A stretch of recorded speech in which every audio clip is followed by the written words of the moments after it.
Baik, saudara, Nasional 7 kita teruskan dengan laporan langsung dari Sarawak. Kita terus bersama Buma Wayne di sana. Silakan.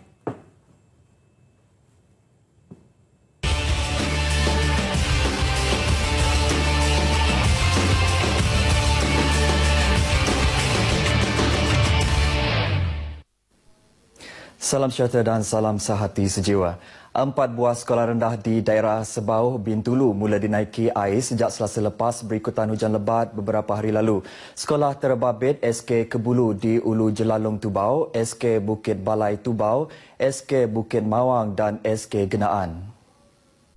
Menurut Pegawai Pendidikan Daerah Sebauh, Tero Bayel, sekolah-sekolah berkenaan yang terletak di tebingan sungai memang berisiko dinaiki air sekiranya paras air melepasi paras air tebingan sungai akibat hujan berpanjangan. Setakat ini, air naik sehingga melebihi 3 kaki di SK Kebulu, manakala bilik dajah di SK Bukit Balai, air naik antara 3 hingga 4 inci. Di SK Bukit Mawang, kawasan padang sekolah dinaiki air, manakala SK Genaan, keseluruhan kawasan sekolah dinaiki air. Tero Bayel yang dihubungi pemberita RTM memberitahu PPD Sebauh terus memantau perkembangan semasa di tempat sekolah tersebut.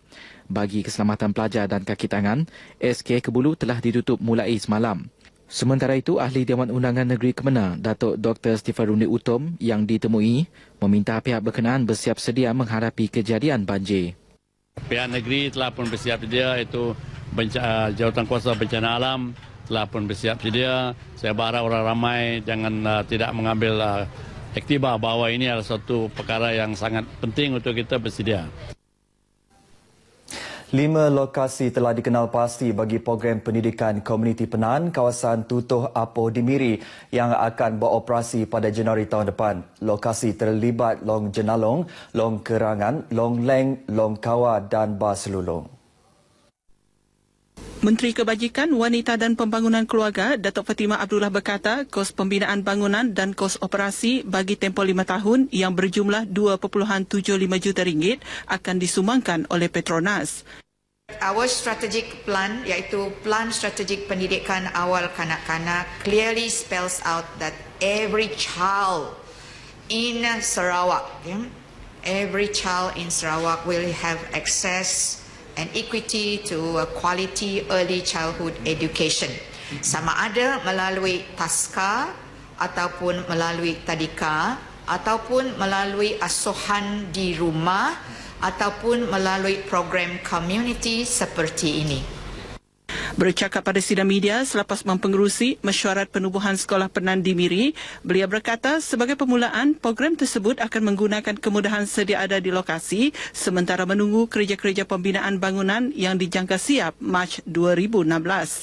Program ini akan menempatkan 25 kanak-kanak di setiap lokasi. Jelas Datuk Fatimah, kursus dan latihan bagi guru-guru akan dilaksanakan pada pertengahan bulan ini hingga Disember depan. Dalam perkembangan lain, Datuk Fatimah memberitahu Jabatan Kebajikan Masyarakat JKM telah menerima sebanyak 30 permohonan untuk mengangkat bayi yang dijumpai di Permajaya Miri pada Selasa lalu. Bagaimanapun, beliau menjelaskan, bayi tersebut boleh diambil sebagai anak pelihara dahulu sebelum diangkat secara rasmi selepas 2 tahun kemudian mengikut prosedur yang ditetapkan. Beliau berharap agar proses mendapat keluarga yang sesuai untuk memelihara bayi itu dapat dilakukan secepat mungkin sementara menunggu siasatan kes selesai dijalankan. Datuk Fatimah bercakap kepada pemberita semasa mengadakan lawatan ke Hospital Miri. Menyentuh mengenai kehamilan luar nikah, beliau menasihatkan individu yang terbabit boleh merujuk kepada JKM bagi mendapatkan nasihat dan bantuan sewajarnya. Ini penting bagi mengelak berlakunya insiden yang tidak diingini, termasuk buang bayi dan komplikasi kesihatan terhadap individu yang melahirkan bayi dalam keadaan pramatang. Ujarnya, kes buang bayi di Sarawak masih terkawal dengan hanya 3 kes dicatatkan pada tahun lepas dan 5 kes pada tahun ini, termasuk kes terbaru pada Selasa lepas. Mengulas lanjut, Datuk Fatimah memberitahu kementeriannya telah mewujudkan Pusat Sehenti Remaja Hamil OSTPC. Ia bagi mengurangkan kes buang bayi dengan memberi pelindungan dan rawatan termasuk perkara berkaitan pengangkatan anak. Kerajaan Persekutuan akan terus menyokong Sarawak dan Sabah dalam pelaksanaan pelbagai projek dan aktiviti di bawah inisiatif Jantung Borneo HOB. Menteri Sumber Asli dan Alam Sekitar Datuk Seri Wan Junaidi Tuanku Jaafar berkata ke arah itu sejumlah 34.46 juta ringgit telah diperuntukkan di bawah program pembangunan yang lalu selain terus menyokong program tersebut di bawah rancangan Malaysia ke-11 RMK11. Datuk Seri Wan Junaidi berkata demikian pada majlis penutupan Bengkel Antarabangsa pelaksanaan koridor projek Jantung Borneo di Kuching. Teks ucapan beliau dibacakan oleh Ketua Setiausaha Kementerian Sumber Asli dan Alam Sekitar, Datuk Seri Azizan Ahmad. Menteri itu turut menggesa rakan-rakan kongsi Jantung Borneo daripada sektor swasta dan agensi bantuan kerajaan dari seluruh dunia supaya menyokong projek koridor tersebut. Inisiatif Jantung Borneo membabitkan 3 negara anggota iaitu Brunei Darussalam, wilayah Kalimantan Indonesia serta Sabah dan Sarawak. Membesarkan anak kurang upaya memang mencabar berikutan ketidakupayaan mereka.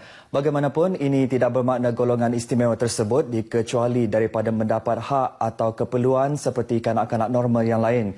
Bersama Suzan Berdai Ari mengupas peranan Pusat Pemulihan dalam Komuniti PDK dalam memberi latihan dan pemulihan untuk anak-anak istimewa. Berpeluang mengunjungi PDK Sri Aman di mana Sri Aman ternyata memberi kesedaran bahawa mendidik anak kurang upaya tidaklah sesuka yang dijangkakan. Bagi Normah B yang mempunyai anak sindrom Down, kanak-kanak istimewa perlu diberi peluang dan ruang untuk mempamerkan bakat yang ada. Sebab dari dia umur 3 bulan ke macam tu, dia memang pergi kat sini fisio, lepas tu dia punya peningkatan tu memang mendadak lah maksud saya. Dari segi tak pandai bercakap pun dia pandai bercakap. Selama menghantar anaknya ke PDK Sri Aman, ia akhirnya membuahkan minat serta kesedaran dalam diri Normah untuk terus berkhidmat sebagai salah seorang tenaga pengajar di pusat ini.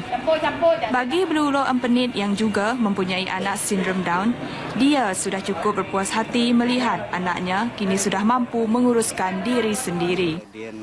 Jadi dan juang aku gitu lama dah, kurang lebih lama aku nak kurang dari 7 tahun dah dah dan juang aku gitu. Kira ka dalam penemu ya tu tadi, kira ka bolehlah dia baik yang pu.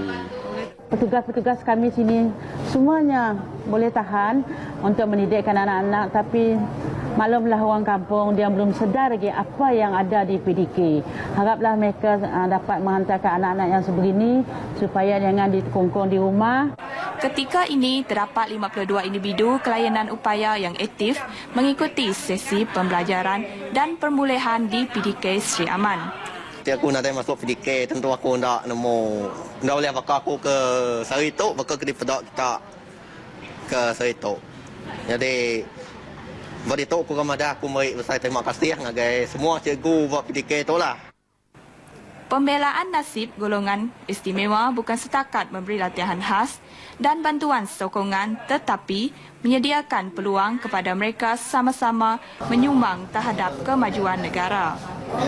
Di sini kita dapat melihat keriangan di wajah kanak-kanak ini. Keriangan ini membawa 1000 pengertian yang bermakna untuk masa hadapan mereka.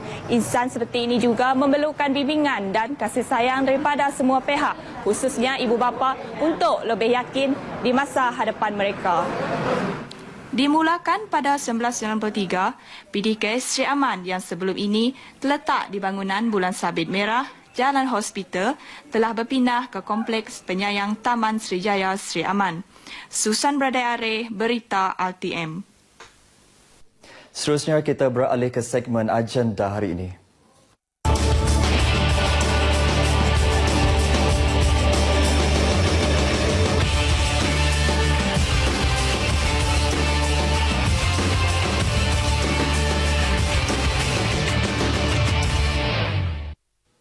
Antara liputan acara agenda hari ini, Ketua Pegawai Eksekutif Sarawak Energy Berhad SEB Datuk Torstian Del Soviet menghadiri majlis menandatangani memorandum di antara SEB, College IBS dan College Sunway di Menara SEB Kuching pada pukul 8.30 pagi. Manakala Menteri Muda Kesihatan Awam Datuk Dr. Jerib Susil menghadiri majlis convocation kanak-kanak dan taska kemas di Hotel Penview Inn, Kuching pada pukul 9.30 pagi. Turut mendapat liputan Menteri Muda di Pejabat Ketua Menteri Promosi Pendidikan Teknikal, Datuk Len Talib Saleh menghadiri majlis pecah tanah 40 unit buah rumah kedai koperasi Pusaka Sarawak Berhad di Dewan Masyarakat Bandar Baru Tanjung Manis pada pukul 10.30 pagi. Antara liputan acara dalam agenda hari ini. Untuk berita seterusnya, kembali ke Angkasa Puri bersama Fiona. Silakan.